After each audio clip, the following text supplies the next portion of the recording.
novo tempo do Senhor para nós, um entendimento novo. Teremos dias de festa nessa igreja e o teu coração vai incendiar. Que seja remido o tempo, até chuvado eterno sobre cada um. A fagulha que há no coração aqui, Senhor, a tua Torá sobre cada um, vai incendeia. Traz sonhos, traz visões. Os teus dons manifestem-se de acordo com a tua Torá, conforme aquilo que o Senhor predisse, conforme aquilo que o Senhor decretou. Em nome de Yeshua HaMashiach. Nós queremos, ó Deus, ver um novo tempo sobre a tua igreja, não pautado mais em teologias, invenções, pensamentos filosóficos e humanos. Nós queremos, ó Deus, estar de acordo com a tua Torá, porque o Senhor falou e vai cumprir.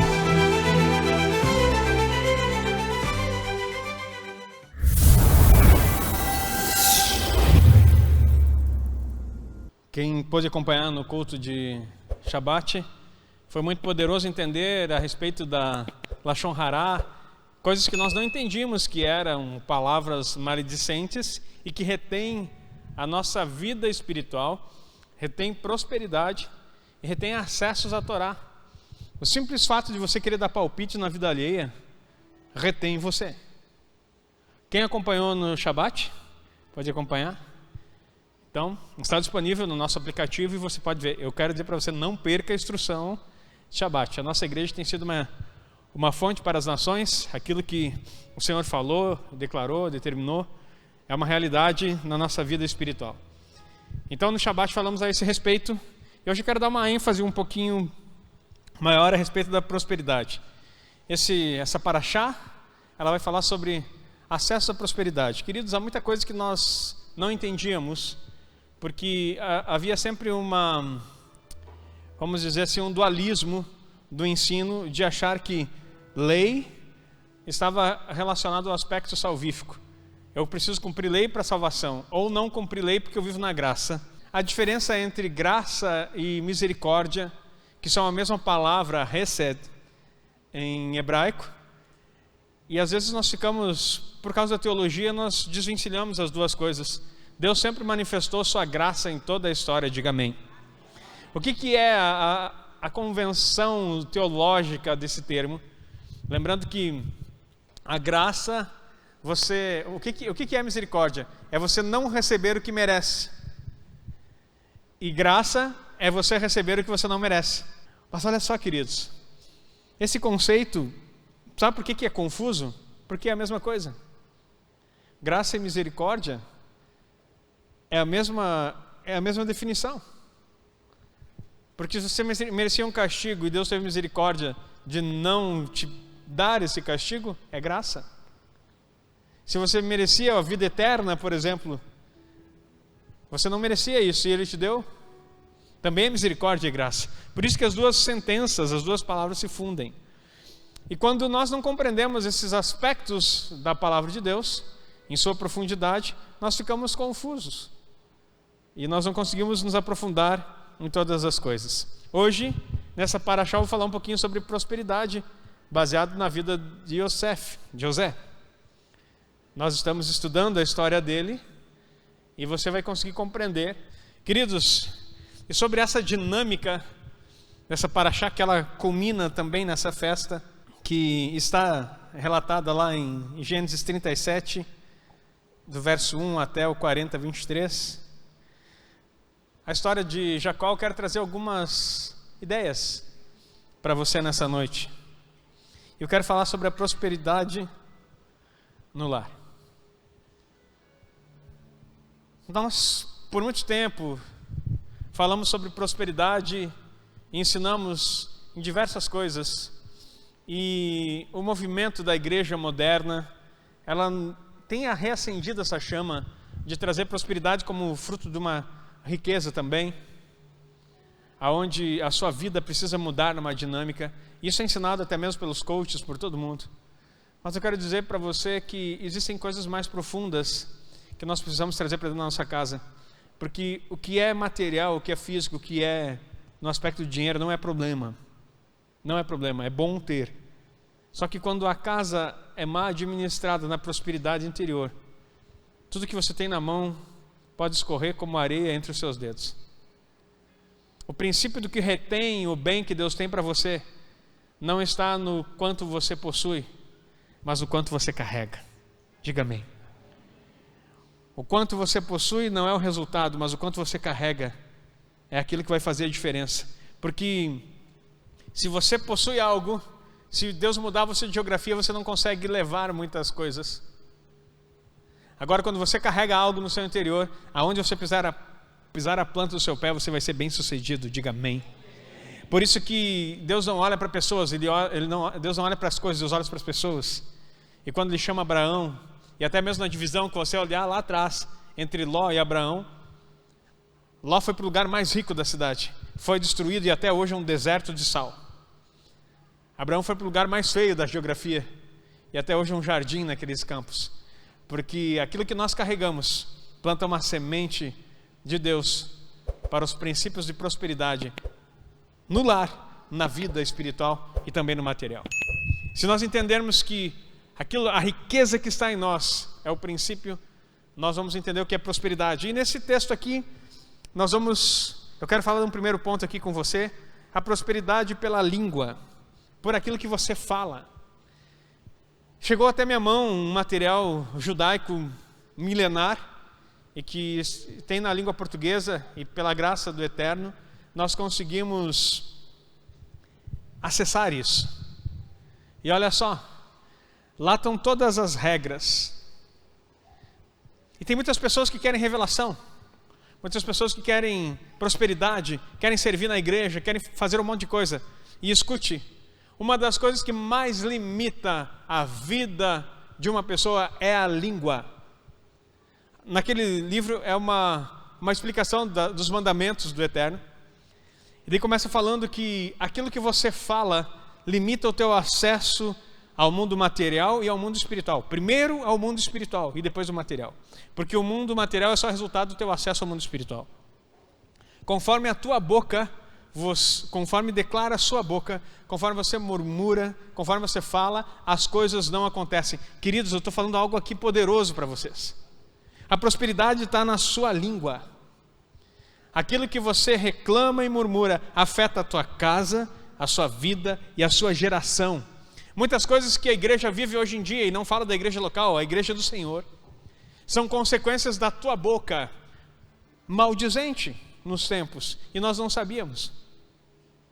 Reclamações, coisas que nos desagradaram, porque se criou uma estrutura eclesiástica aonde você vem para ser servido, aonde você senta numa cadeira, e nós queremos que você tenha uma cadeira confortável, e você tem, diga amém. Queremos que você tenha um ambiente climatizado para você se sentir bem, e você tem, diga amém. Um espaço amplo para você fazer várias coisas, um som de qualidade, telões, tudo que fique do melhor para você. Nós queremos sim que essas coisas aconteçam, mas isso não é a estrutura. Porque se você olhar para as coisas ao redor, em algum momento algo vai te desagradar. Eu queria que a letra fosse maior, eu queria que esse telão fosse maior, eu queria que sempre tenha algo que desagrada o teu coração. E se você começar a olhar, eu queria que essa cadeira fosse estofada, eu queria que o piso fosse um porcelanato, eu queria que não sei o que lá. E quando a gente começa a cair nessas coisas de estruturas, a gente perde a essência das coisas. E cada vez que você sugere no teu coração que algo poderia ser melhor, você está amaldiçoando aquilo que Deus te entregou na mão.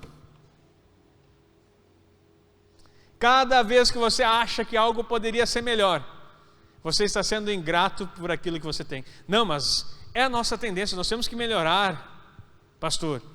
Será? Melhorar de que forma? Melhorar como? Olhando a vida dos outros? Ou olhando aquilo que já recebemos e sendo multiplicadores? Ei, tem uma porção na sua mão que foi dada a você. Esquece quem está no teu lado, porque aquilo que Deus deu na sua mão é para você multiplicar. Agora o problema é que quando você olha que eu tenho na minha mão só isso, e aquele outro irmão no lado recebeu 5, enquanto eu recebi só 2. Ou eu recebi só 1. Por que Deus, que você me deu só 1? Uma semente, enquanto que o irmão do lado tem 2, e ele nem é tão bom assim, e aquele outro tem 5. Por que ele tem 5? Por que não eu? Porque Deus não erra, e a capacidade que você carrega de administrar as coisas espirituais e materiais é conforme aquilo que você se preparou.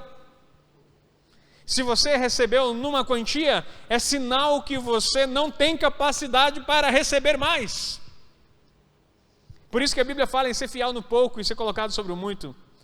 Porque a fidelidade naquilo que você recebeu te capacita para receber mais. E não quer dizer que você vai receber mais. Pode dizer amém. Como assim? Peraí. Isso é contra-intuitivo. Como não receberemos mais? Tem a parábola dos talentos. O que recebeu um, multiplicou depois? Pelo contrário, enterrou. Há pessoas que vão passar essa vida toda recebendo apenas uma porção. Agora, se tiver contentamento no seu coração, terá um galardão pelo que receberam. Quem te disse que o espelho é o teu irmão para que você fique galgando e querendo sempre subir em algum lugar? Isso é uma teologia da prosperidade distorcida, aonde você sempre tem que querer mais. Há um contentamento que precisa estar no seu coração. E o contentamento não é a miserabilidade. O contentamento não é você ficar estacionado, paralisado ou procrastinando coisas. Isso não é contentamento, isso é doença. Isso é espiritual. Agora, contentamento é você entender: eu sou feliz com o que eu tenho, sou grato pelo que recebo, dou glória a Deus porque minha vida é dessa forma. Quando você se contenta com o que você tem, você está pronto para começar a trazer prosperidade no seu lar. Porque nunca foi por dinheiro. Porque as coisas que você começa a adquirir, elas se tornam obsoletas. E chega um momento que elas perdem um valor. Quando vê, viram tranqueiras na sua casa que você não sabe nem o que fazer mais. Está louco para despachar e não sabe nem como fazer. Porque no momento, por um sentido de comércio, ou sentido de seja lá do que for, você achou que era bom adquirir mais alguma coisa que nem necessário era. Por isso, adquira na sua vida as coisas espirituais, para que a cada dia você possa estar mais contente com aquilo que você recebeu. E quando vier uma semente na sua mão, possa ser multiplicadora. O que isso tem a ver com Yosef? O valor da diferença. Jacó recebeu uma túnica do seu pai. E essa túnica tinha várias cores. E a gente não consegue entender por que ele recebeu. Estudamos no Shabat que José, ele tinha um probleminha de maledicência. Porque o pai pedia para ele trazer relatórios do seu irmão. Mas eram relatórios de saber como eles estavam. Trazia maledicência, trazia fofoca. Mas José trazia o relatório para Jacó de fofocas. Então, vai lá e me diga como estão os teus irmãos. Aí ele via as intrigas e ele ficava dizendo: olha, eles estão fazendo tal coisa. Preste atenção, até num relatório que é pedido para você, pode destruir a sua vida. Fale o que foi pedido para falar. Ninguém é que nem a questão. Você já viu comentarista de futebol? Eu às vezes me irrita. Porque estão todos sentados assistindo o jogo. Um deles nem jogadores foram. E sempre tem a melhor estratégia do futebol. Então olha só o que acontece. Quando nós começamos a dar palpite na vida alheia e montar estratégias para alguém que não compete a você, vai trazer maldição na sua vida. Jacó então dá aquele presente e você pensa que é uma distinção, mas na verdade é um segredo por trás da túnica com as cores. Havia várias cores para que José entendesse. Eu li bastante sobre Yosef, então está escrito em hebraico só Yosef. José entendesse que eles eram todos diferentes como as listas do seu manto. E que nenhum dos filhos é igual. Para de dizer, meu irmão, que é mentira. Eu trato meus filhos tudo igual. Mentira. Mais um pecado para a sua vida. Você não trata todos iguais. Meus filhos são tudo igual. Não são. Eu sou bem diferente do meu irmão, sou bem diferente da minha irmã. O Caleb é bem diferente da Gabi. A Gabi é bem diferente do Caleb. Não tem como tratar a Gabi da mesma forma que eu trato o Caleb. Não, mas não pode ser, já não pode ser assim como o pai, a gente tratar todo mundo igual. Mentira! Para de se enganar e de ser mentiroso. Você não vai tratar os seus filhos da mesma forma. Se você tem um, cuidado para não bajular demais também. Porque você tem essa experiência de ter dois. Eu profetizo mais um na sua vida. Receba.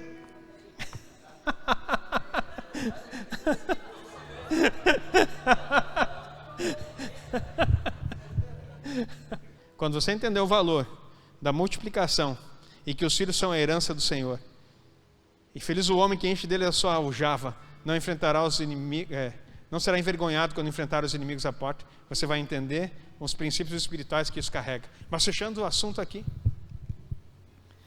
Então, tome um cuidado com a forma que você trata, porque você não vai tratar igual. E não pode tratar igual. São pessoas diferentes, cheias de questões diferentes que moldam o seu caráter, a sua vida, o seu DNA. Há coisas que eles carregam que não está num no outro. Você tem um polegar com uma identidade única e exclusiva. Não há como ser tratado igual.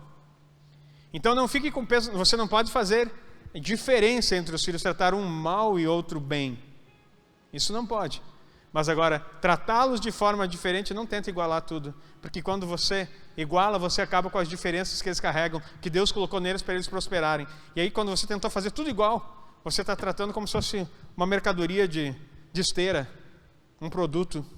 E sabe o que vai acontecer? Vai frustrar a tua vida primeiro e a vida dos seus filhos. Então, observe as diferenças, valide as diferenças nos teus filhos. Então, José, com aquela túnica, Jacó diz para ele: olhe o que você é distinto dos teus irmãos, mas lembre, todos eles são diferentes. Por que Jacó tratava José com diferença? Porque ele perdeu a mãe muito cedo. Não teve a criação da mãe. Havia situações, era diferente dos outros filhos. Não era que ele era o protegido apenas, mas ele era especial e tinha um valor. E Deus falava com aquele jovem. Eu quero dizer para você, pai, que aqui está ouvindo, os teus filhos têm valores que você planta neles. E Deus vai falar com eles de formas distintas, diga amém. E valorize quando ele falar. Incentive quando ele falar. Trate conforme a forma de cada um ser. Não incentive apenas as coisas. Nós perdemos muito nessa cultura greco-romana que nos foi incutida. Mas voltando aqui para Paraxá. Então, se José percebesse que eram diferentes e não quisesse igualar a todos, sabe qual era o problema de José? José era um tzadik, era um justo. E ele cumpria a Torá. E o que ele incomodava o coração dele, cuidado, meu irmão, com o que eu estou te falando aqui. O que incomodava o coração deles era ver que os seus irmãos não faziam a mesma coisa como ele era. Tu está incomodadinho com teu irmão que não é igual a você? Bem-vindo ao clube dos diferentes, porque nenhum vai ser igual a você. Dá glória a Deus aí. Ah, mas é que ele não faz aquilo lá ainda. Não importa, não é você que registra o tempo de mudança da vida de uma pessoa. É por isso que nós somos doutrinados com uma coisa estranha. Eu tenho tentado desconstruir isso também, a começar pela minha vida, pela minha casa. Quando nós temos uma célula para liderar, às vezes se torna algo pesado e as pessoas não querem fazê-lo mais, porque elas acham que tem que carregar DNA das pessoas, impor o seu DNA nas pessoas e fazer com que todos sejam iguais. Não vai acontecer. Queridos, deixa eu dizer para você, uma célula nunca vai ser uma uniformidade. Vai haver um peso se você tentar fazer todo mundo andar como você pensa que anda, porque às vezes você nem anda ainda, só pensa. E o mais triste é quando a pessoa deseja conduzir o outro para um caminho que ela nunca trilhou. Isso é o mais comum. As pessoas querem que os outros vivam um caminho que eles nunca trilharam. Então pare de querer justificar os outros. É Deus quem nos justifica, diga amém. É o Espírito do Senhor que habita em nós, que nos torna a imagem de Yeshua HaMashiach, e não o teu palpite, não a tua fala, não a sua língua. Ame as pessoas, não quer dizer que você não possa corrigir, que você não possa instruir, mas não carregue esse pesar de tentar fazer as pessoas serem como você é, principalmente que você não é aquilo que Deus ainda deseja que você seja. Isso não quer dizer que você tem que ser conivente com o pecado alheio porque você peca. Você está entendendo o nível de instrução aqui? Então eu vou ter dó daquele lá porque eu tive esse mesmo problema que ele. Não, isso é ser conivente com o pecado. Agora, uma coisa é certa, você ainda está caminhando em direção ao alvo, diga amém. E você sabe que o objetivo é chegar lá. Então conduza pessoas e seja aquele que vem limpando o caminho por onde você passou, para que eles possam trilhar. E não seja alguém que fica dizendo, você tem que chegar lá, você tem que chegar lá. Onde é que você veio? Ainda não chegou. O alvo é Cristo, vai lá. Não vai funcionar. Você caminha pelo exemplo. Tanto que em Israel, o Talmidim, que é o discípulo, ele andava atrás do seu líder, numa distância que ele podia pegar a poeira das sandálias de quem caminhava. Quer dizer que andava perto, mas sempre atrás, porque quem vai na frente é aquele que abre o caminho. Eu não posso conduzir ninguém se eu não estou disposto a trilhar na frente aquilo que eu estou propondo os outros a andarem. Está cheio de pessoa que quer dar palpite para os outros, mas não está disposto a caminhar uma milha sequer.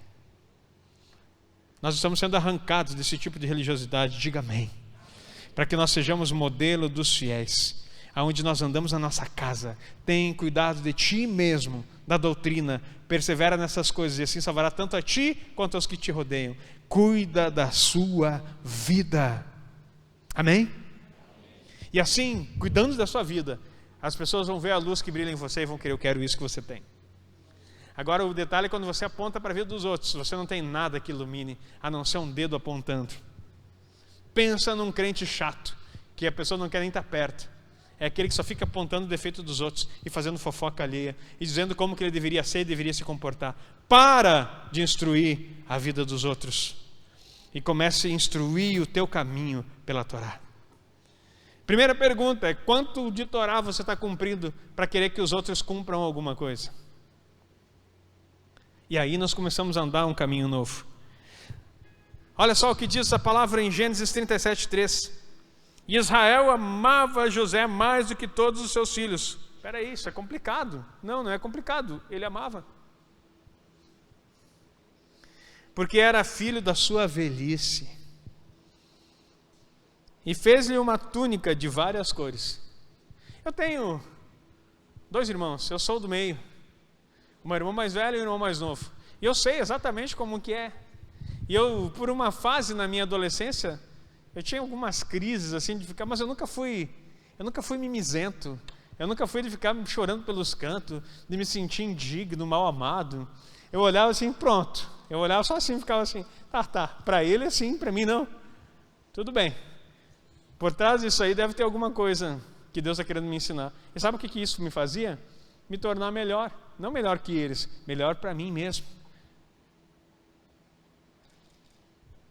A irmã mais velha era uma menina, a primogênita. Sabe aquela primeira filha que vem? Eu não tive essa experiência. Aquela filha que vem primeiro, que tu paparica e faz tudo? Pois é. E o meu irmão, depois de mim, era o mais novo. A rapa do tacho, como diz o gaúcho, você entende, né? Todas as vontades, a vida mais fácil. Você é irmão mais novo? Foi bem assim, não adianta dizer que não. Tu é o preferidinho da mamãe. E não tem o que fazer. Tu é o queridinho. E da mamãe ainda. Tu é o do meio? Alguém é o do filho do meio aqui? Tem filho do meio nesse lugar? Então tu entende o que eu estou falando. Você sabe muito bem que é verídico. E quem é o do meio? Do meio é aquele que está ali, né? Ele está ali. Ele não é o primeiro, não é o último, ele é aquele que está ali, né? E glória a Deus porque ele está ali. E é assim, queridos. E isso não tem mal nenhum. Mas nós precisamos nos posicionar. Nos posicionar. Porque se nós ficarmos nos doendo por questão de nascimento, por questões de benefícios que as pessoas recebem, nós não vamos conseguir viver nesse mundo. Porque sempre vai ser diferente. Ele tem aquele irmão recalcado, né? Não, ele tem que passar porque eu passei. Parecia militar, né? Militar era assim, tu ralava num ano, depois chegava outro ano, tu era soldado antigo, daí chegava outro, tu queria que o outro ralasse. E eu olhava assim, mas por quê? Por quê? Se a punição, isso era uma característica que eu era conhecido no exército, A punição é só para o incompetente, para aquele que não quer raciocinar. Se tu não entendeu, não quer receber a instrução, tem que ser punido. Agora, essa punição vingativa, porque eu passei e tive que passar, estou nem aí. Quando eu estava no exército, eu tinha prazer em exaltar os soldados que prestavam atenção e dar melhores oportunidades para eles. Porque a instrução recebida no coração te promove.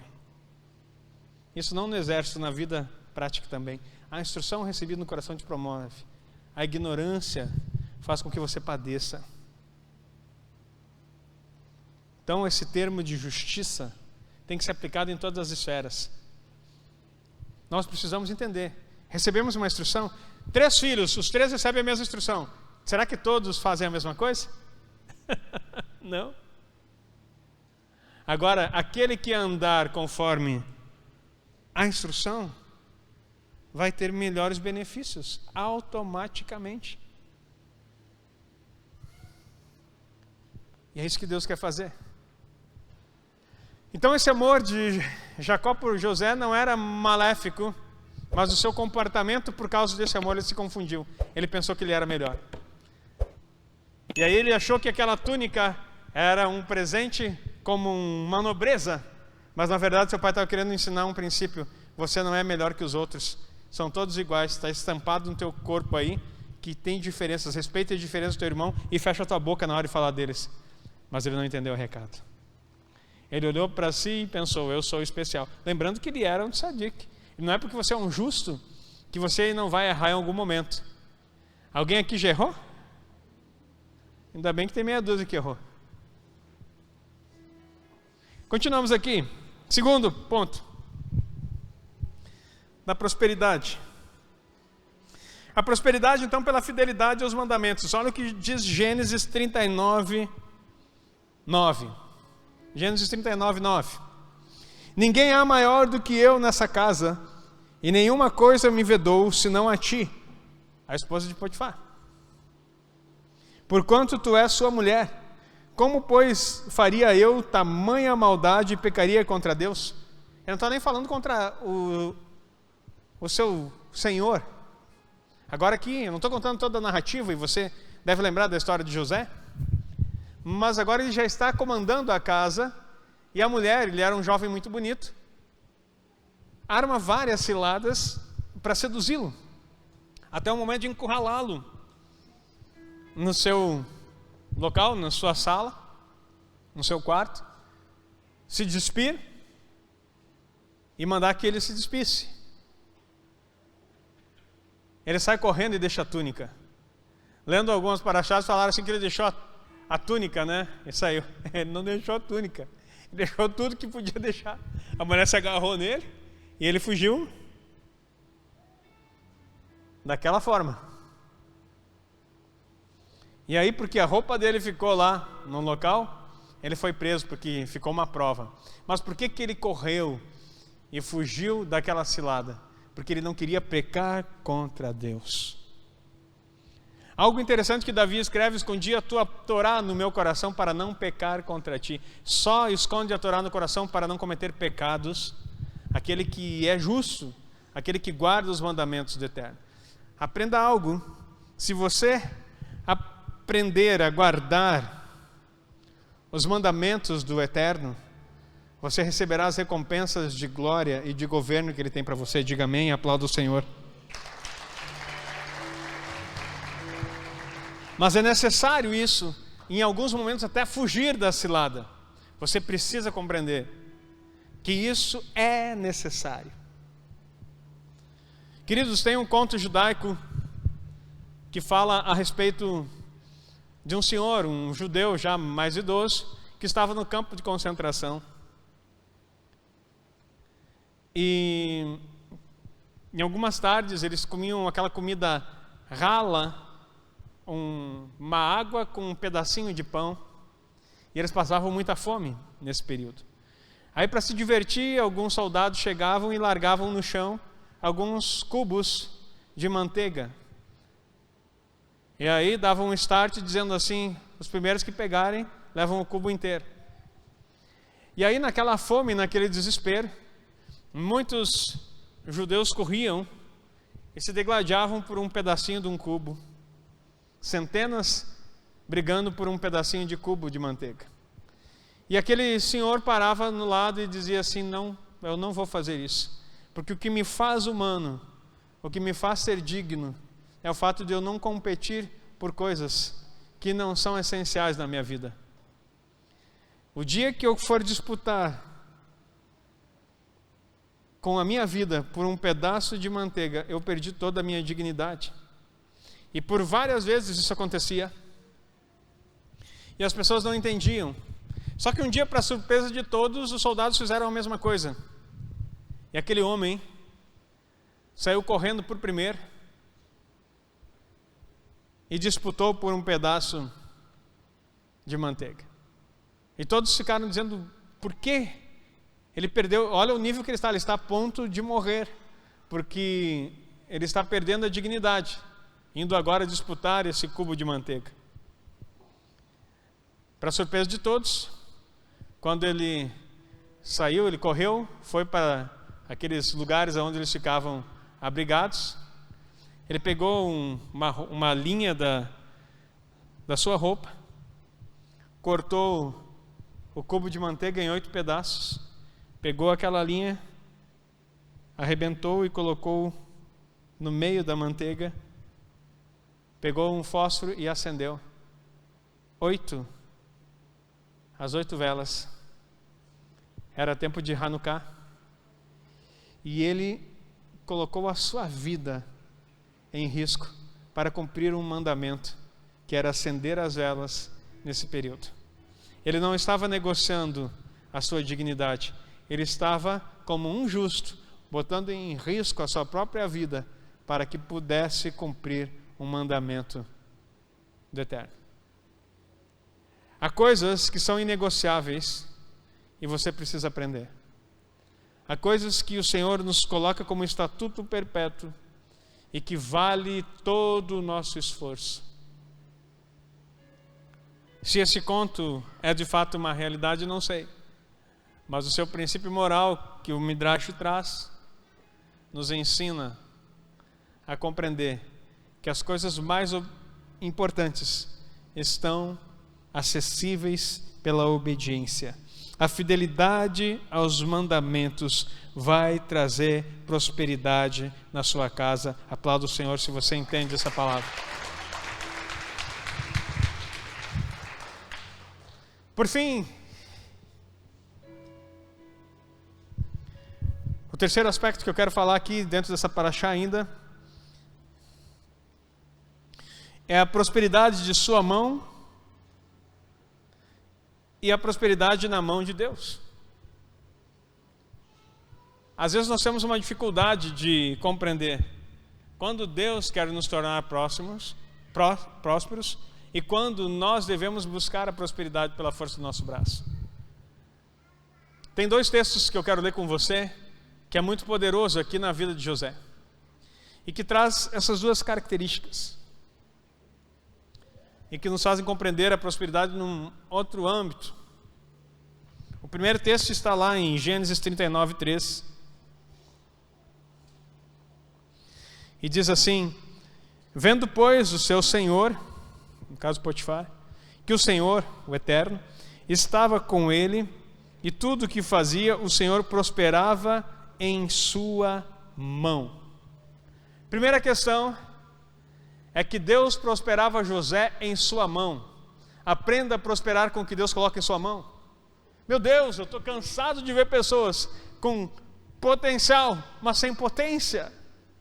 Pessoas que poderiam fazer grandes coisas e mudar a sua vida, mas não têm a capacidade nem a humildade de ser instruídos e de mudar de ação. Hábitos se constrói dia após dia. Porque eu fui instruído dentro de uma teologia, estudioso, preparado academicamente, um homem de leitura e de responsabilidade naquilo que eu recebo, sempre querendo agradar o Senhor e fazendo a melhor forma possível. Aí de repente eu me encontro com a Torá e começo a ver que toda aquela base que eu construí com todo o castelo da minha vida, começou a ruir. Porque as bases eram bases de doutrinas humanas, estabelecidas por homens que se denominaram pais da igreja, e que nada mais eram do que simples homens instruídos no conhecimento filosófico greco-romano. Então é como se eu tivesse dado um tapa na base e caiu todo o meu castelo também. Aí as pessoas ficam dizendo assim, mas esse pastor fica falando essas coisas diferentes agora. Onde é que se viu? Renegou a fé, acho que é bruxo, acho que ele não quer saber das coisas, virou judaizante, quer judaizar a igreja. Não, queridos, eu me encontrei naquilo que a vida inteira eu procurei. As bases da minha fé. Queridos, eu não posso falar tudo que o meu coração explode para dizer, mas eu tenho quase convicção de que eu e mais de meia dúzia aqui nessa igreja, mais de meia dúzia para começar, fizemos parte das 10 tribos que foram espalhadas e que vão voltar para Sião. Aplauda o Senhor Deus se você crê nisso. Ei, aprenda algo. A fagulha divina e a alma judaica que carregamos não significa que eu sou judeu ou que eu vou ter que virar judeu. Significa que o meu antepassado faz parte das tribos do norte e não da tribo de Judá. Daquelas 10 tribos que se afastaram e que, como o filho pródigo, quem estuda comigo na Davara aprendeu muito bem sobre isso, que vai retornar, vai voltar para a casa do Pai. Nós estamos voltando para a casa do Pai, com os princípios que Ele estabeleceu, não com as ideias que nós recebemos fora da presença, mas com aquilo que Ele nos deu, não com as doutrinas humanas de diversa denominação, mas com aquilo que está escrito desde o tempo em que Ele entregou a sua Torá no Sinai. É isso que nós estamos vivendo. Então, queridos, mudar é necessário. Eu costumo dizer, e falo isso há alguns anos, eu não tenho compromisso com erro, mas não estou dizendo que eu não erro.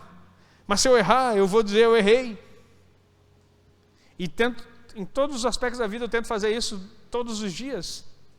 Mas o que se refere à doutrina do eterno, do nosso Deus, eu preciso todo momento estar relendo e pedindo ao Espírito Santo que me traga um entendimento sobre isso. E Ele tem trazido. E se tiver que desconstruir várias coisas, eu vou fazer. Porque eu não tenho medo de correr riscos. Porque se a doutrina de Sião põe em xeque a doutrina greco-romana da teologia, eu não estou nem preocupado, querido. Porque eu não vou morar em Roma, não vou morar num seminário teológico, eu vou morar em Sião com o meu rei que vem reinar de Jerusalém para as nações. É lá o meu lugar. Então tenho que me alinhar com a doutrina para onde eu vou e não ficar preso nos lugares aonde eu vim. Pare de ficar preso no teu passado e se permita ser levado para o teu futuro. Você tem que ser levado para o teu futuro. E o caminho para isso é Yeshua HaMashiach, através da sua palavra, que é a Torá no coração. Então, queridos, Deus prosperou José com o que ele fazia na sua mão. Você está fazendo alguma coisa ou você está esperando que alguém faça para você? E eu sei que eu tenho falado esse discurso há muito tempo, principalmente com os adolescentes, com os jovens. Esperam alguma coisa. Ei, está na época, mas o bom velhinho não existe. Ele não vai vir te dar descer pela tua chaminé e te dar um presente debaixo da árvorezinha. Isso não acontece. Nunca vai acontecer. Se você não se propor, se mover, planejar, gastar seu tempo, pensar em tempo, fora de tempo, estar determinado, errar. Quantos jovens aqui erraram no seu trabalho e no seu início de emprego? Eu nunca errei. Então tu nunca trabalhou. Simples assim. Porque se você não está disposto a errar, a começar do lugar mais baixo que seja, para que a prosperidade te alcance e você seja fiel no pouco que tem na tua mão, não existe o pote no final do arco-íris. Um título, um canudo, uma especialização, seja lá o que for que você inventar, não vai te trazer recurso necessário vai apenas te habilitar cognitivamente para desenvolver projetos. Então seja inteligente, jovem que aqui está sentado. Comece a desenvolver projetos agora, porque depois pode ter a formação que você tiver, você vai ser uma nulidade e não sabe fazer um projeto de vida. Não interessa o grau de instrução que você adquirir, se você nunca fez nenhum projeto, nenhum desenho, nenhum rabisco, não inventou nenhum brinquedo para fazer, não vai funcionar. Que geração é essa que espera que alguém faça por você? Não existe! Ninguém vai fazer. Ou você faz, ou você morre esperando alguém fazer. Sem prosperidade. E daí, a culpa sempre é de alguém. Foi meu pai, foi meu avô, foi o pastor, foi o líder, foi alguém. Sempre tem que ter um culpado para a incompetência daquele que não quer mudar de hábito e seguir o que a Torá manda fazer. Tem alguém aqui ainda ou já foi embora? Dói, né? É que não falam mais isso para você. Só dizem, vai dar tudo certo. Vai dar tudo certo. Não vai, meu irmão. Se tu não mudar de vida, não mudar de atitude e não começar a pensar e projetar e sonhar, e saber que se Deus entregou um sonho na tua mão, não adianta ficar esperando, não vai chegar um momento em que o anjo vai dizer, eis que te digo é agora. Não vai acontecer. Você arrisca, você faz, você erra, quantas vezes for necessário. Erro não é fracasso. Fracasso é desistir antes de tentar fazer. Esse é um fracassado. É aquele que desistiu antes de começar qualquer coisa. Fracassado. Mas tem possibilidade. O Espírito do Eterno, hoje com essa palavra te dá a condição de começar a romper e fazer e buscar a instrução. Porque Deus quer abençoar o que Ele coloca na tua mão. Entretanto, há coisas que Deus coloca na tua mão e que aí você começa a prosperar. A linha é tênue e nós precisamos conversar sobre isso. E aí de repente alguém olha assim, olha só como eu construí. Olha como eu sou bom no que eu faço. Com as minhas mãos eu fiz um império. Eu deixei um legado. Aí começou a queda. O orgulho precede a queda. E já se vai. E a mesma coisa aconteceu. Deus abençoou a mão de José para tudo que ele fazia. Mas algo acontece depois. Olha o próximo versículo, Gênesis 39, 23. Ele na prisão agora. E o carcereiro mor não teve cuidado de nenhuma coisa que estava na mão dele, porquanto o Senhor estava com ele, e tudo o que fazia o Senhor prosperava. Espera aí, tem algo diferente aqui. Primeiro, era a mão dele, prosperava o que ele fazia. Agora, tudo que ele fazia, o Senhor estava prosperando. A mão dele já não está mais aqui nesse negócio. Aprenda algo. Há coisas que vão precisar da tua ação para que Deus prospere. Em outras coisas você vai ter que simplesmente reconhecer que não tem nada a ver contigo, mas com a glória e o poder do Senhor sobre sua vida. Aplauda o Senhor por isso, porque Ele vai fazer isso em você. Então dê crédito ao Senhor quando é do Senhor. Faça com o esforço da sua mão quando você precisa fazer, mas saiba que o resultado do empenho da sua mão é o poder de Deus agindo em você. Todo o resultado vem dele, por ele, para ele. Conta-se outro conto judaico, que um rei procurou um alfaiate numa cidadezinha do seu reino e pediu para ele fazer uma roupa muito bonita para o casamento da sua filha. E quando o rei sai daquele lugar, ele fica todo lisonjeado e pensa consigo mesmo, eu vou fazer a melhor roupa que eu já fiz. Porque se o rei veio me procurar, é porque eu sou bom. E fez ele a melhor costura, o melhor trabalho de sua vida naquela roupa. E chegou o dia de entregar essa roupa para o rei. Quando ele chega para entregar a roupa para o rei olha para ele e diz assim, o que é isso que você está O rei trouxe o tecido, inclusive. O que é isso que você está me apresentando? Que trabalho mal feito é esse? Que lixo de serviço você tem a ousadia de me apresentar? Você estragou o meu tecido. Suma daqui e dê um jeito. Ou nós teremos que conversar de uma forma diferente. Aquele homem sai entristecido e volta para sua casa sem saber o porquê. O melhor trabalho da sua vida. E começa a descosturar tudo de novo. Mas ele não sabia fazer outra coisa. Mas ele chorava enquanto fazia o trabalho. E começou a pedir a ajuda de Deus, dizendo: Senhor, me ajuda, para que eu possa fazer um ótimo trabalho. E ele começa a costurar novamente e faz a mesma roupa. Venceu o prazo, e ele tinha que entregar para o rei e apresentar. Foi temeroso e com medo de morrer, porque a próxima era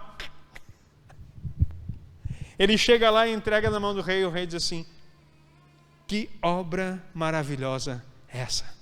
Aonde você tirou essa roupa? Nunca vi algo tão sublime. Vou te pagar e te recompensar muito por aquilo que você está fazendo. Aquele homem saiu de lá com o melhor elogio e com o melhor dinheiro e muito bem sucedido por um rei. Queridos, a parábola é muito simples. Nem é nenhuma parábola, eu conto. Quando você coloca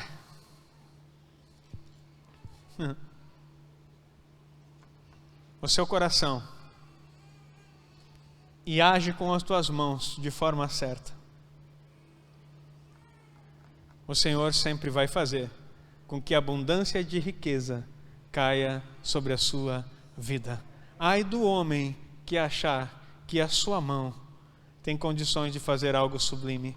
Maldito o homem que confia no homem e que faz do seu braço a sua força. Bendito o homem que confia no Senhor. Queridos, a ideia é muito simples. Deus usou a vida de José. E em tudo que ele fez, ele continuou sendo um justo, porque ele aprendeu um princípio após a sua prisão, ficou 13 anos preso. Ele fechou a sua boca e parou a murmuração. Ele entendeu que a fidelidade aos mandamentos pode trazer a prosperidade. E ele compreendeu que toda obra entregue na sua mão, quem dá a capacidade de realizar é o Eterno. Que o Eterno abençoe a sua palavra e que isso seja guardado no seu coração de uma forma poderosa. Eu quero que vocês coloquem em pé, eu quero orar com você. Estava lendo essa semana na Torá sobre prosperidade. Quais são os princípios da prosperidade que o Eterno entregou? Sabe por que o Israel prospera daquele jeito? Porque eles leem assim: está escrito aqui, eu vou fazer. Simples assim. Não, mas é que segundo o filósofo tal, em tal coisa. Não, está escrito aqui, faça isso e que vai prosperar, vai dar certo. O judeu diz assim: está escrito, vamos fazer que vai dar certo. O brasileiro, não é assim. Não é isso que o texto quis dizer, porque segundo a interpretação de Calvino, de não sei mais quem, começa a citar os teólogos, isso, eu quero saber de Calvino, sei lá quem, meu irmão. Eu quero saber o que a Torá diz a meu respeito. Ela tem o DNA do universo, tem os códigos da prosperidade da minha vida. Ele diz: faz assim. Se ele disser que tem que dar 7 pulinhos, eu vou dar 7 pulinhos. Não confunda, porque isso é no final do ano. Quase acreditou. Tem gente que está disposta a pular, né? Mas não quer dar 7 pulinhos, mas não quer acender 8 velas, né? Eita Deus. Tem códigos para a tua prosperidade no teu lar, na tua casa. E você pode mudar a situação de uma sociedade. Você crê nisso? Então levanta a mão ao céu, nós vamos orar. Pai, em nome de Jesus, sobre a tua palavra, nós não queremos andar no nosso pensamento, nós queremos andar conforme a tua Torá. Sobre a vida dos teus filhos, Pai, em nome de Yeshua HaMashiach, abre o nosso entendimento. Traz riqueza e honra, como a tua palavra fala, Senhor. Não queremos a riqueza, Pai, de ostentação. Nós queremos a riqueza com criatividade, com mentalidade que vem do céu, para que os teus filhos possam empreender, para que os teus filhos possam, ó Deus, sustentar a sua casa, com alegria, que eles possam contribuir com o teu reino, com gratidão, com sabedoria. Pai, nós queremos uma mudança nas finanças, nós queremos uma mudança nos lares, na vida espiritual, nós queremos uma mudança na vida emocional, na saúde de cada um, mas não segundo os pensamentos qualquer, mas nós queremos segundo a tua Torá. Pai, realiza em nós, e que haja hoje uma atitude, uma ação na direção dos teus filhos, a tua Torá, para que nós possamos viver tudo o que o Senhor falou. Nós oramos em nome de Yeshua HaMashiach. Amém e amém. Você que recebe, aplauda o Senhor, queridos.